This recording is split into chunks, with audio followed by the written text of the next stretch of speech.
Hello બાળ મિત્રો, મારું નામ છે ક્રિશા.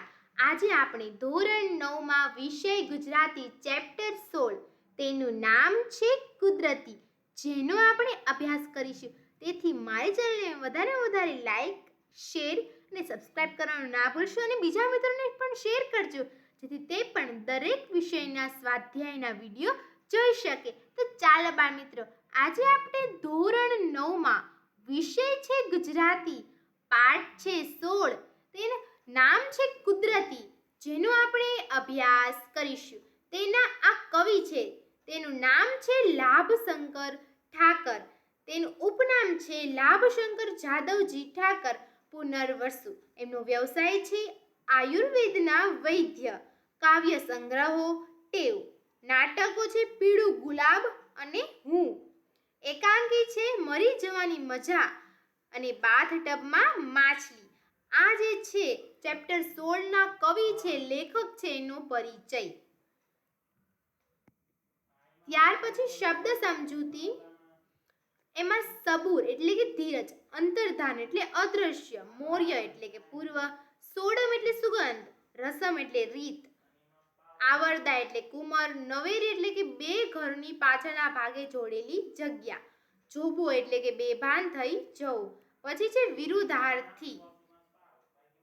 હર્ષ એટલે કે શોક, સુરીલું એટલે બેસુરું, મીઠાશ એટલે કડવાશ, સ્વર્ગ એટલે નરક, પાપ તો પુણ્ય.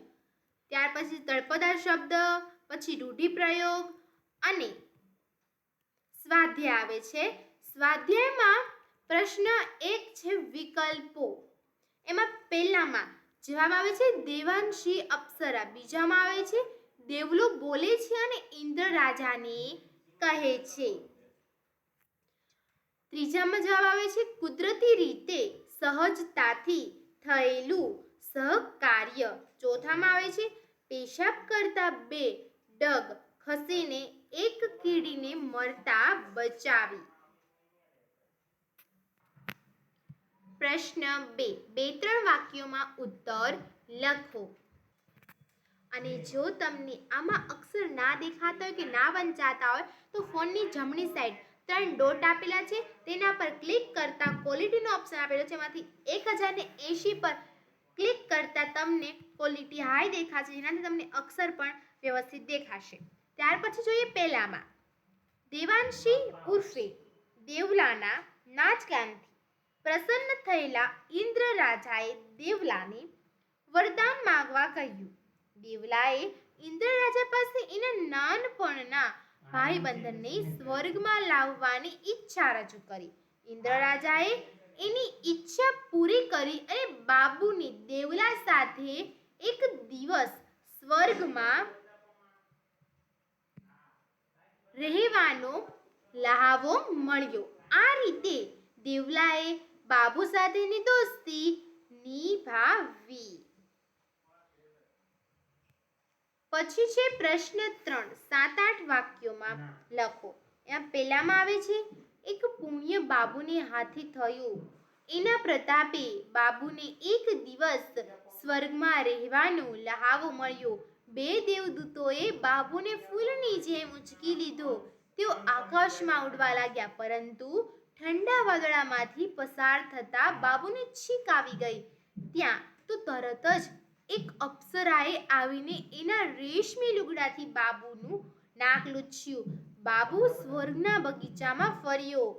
ત્યાં હાથભાતના ઝાડ, વેલા, ફૂલો હતા, પાણીના ફુવારા ઉડતા હતા અને ચારે બાજુ સુગંધ ફેલાયેલી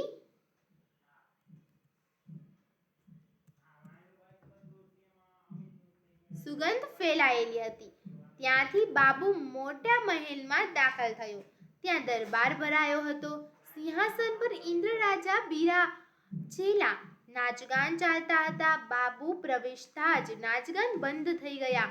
બાબુને જોઈને ઇન્દ્ર રાજા તરત જ ચૂપા થઈ ગયા અને આવો બાબુરાજ કહીને એને પ્રેમથી ભેટ્યા. બંનેની આંખમાં હરખના આંસુ આવ્યા. ઇન્દ્ર રાજાની આંખના ઈશારે ફરી નાચગાન શરૂ થયા.